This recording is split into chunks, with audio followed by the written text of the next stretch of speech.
Alright, this is my bike. It's a 2008 Honda CBR 600RR. I went with the orange because it looks a lot more flashier to me than the other ones, and that's what I was going for.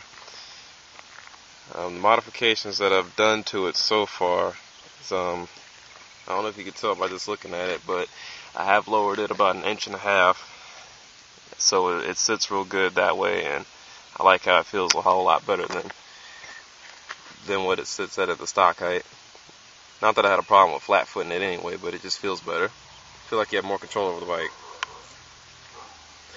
I've got a Rumble Concepts fender eliminator. I went with that because I didn't like how the license plate bracket sat underneath the battery on this one I had before, and besides that I wanted to lower it, and I couldn't do that with the license plate underneath the battery. It just wasn't enough room. And besides, the license plate right there isn't legal in every state, so I didn't feel like taking that chance. Got a Two Brothers exhaust, which they sound really good on this type of bike.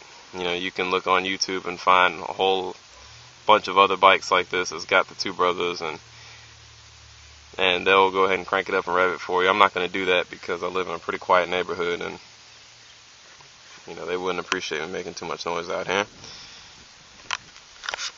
Got a Solo seat cowling. It looks better, it's a lot more sportier, and I don't really ride anybody too much anyway. Got a Corbin seat.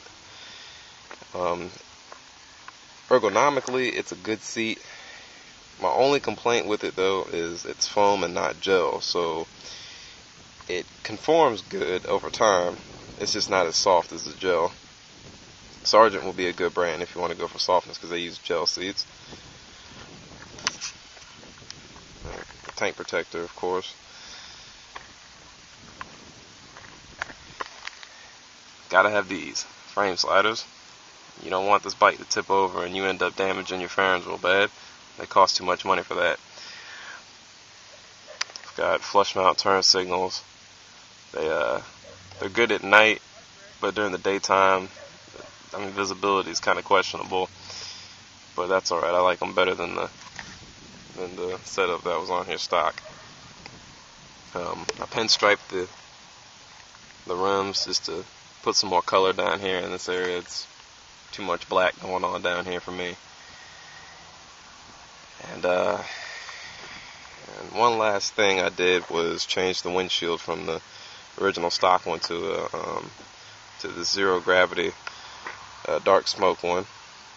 It does better as far as shooting the air up above you a little bit, and the dark color looks better against the orange of the bike to me. Anyways, that's pretty much my whole bike. I did go ahead and put an integrated tail light underneath the cowling,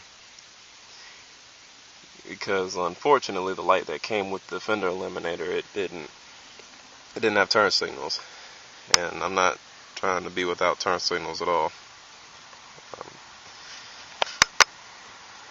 Whenever I get more modifications on here, I'll go ahead and post more videos. Right now what I'm looking at is probably stretching it next, and then maybe doing a Power Commander or a Bazzaz unit, something along those lines. And like I said, whenever I get more done to it, I'll post more.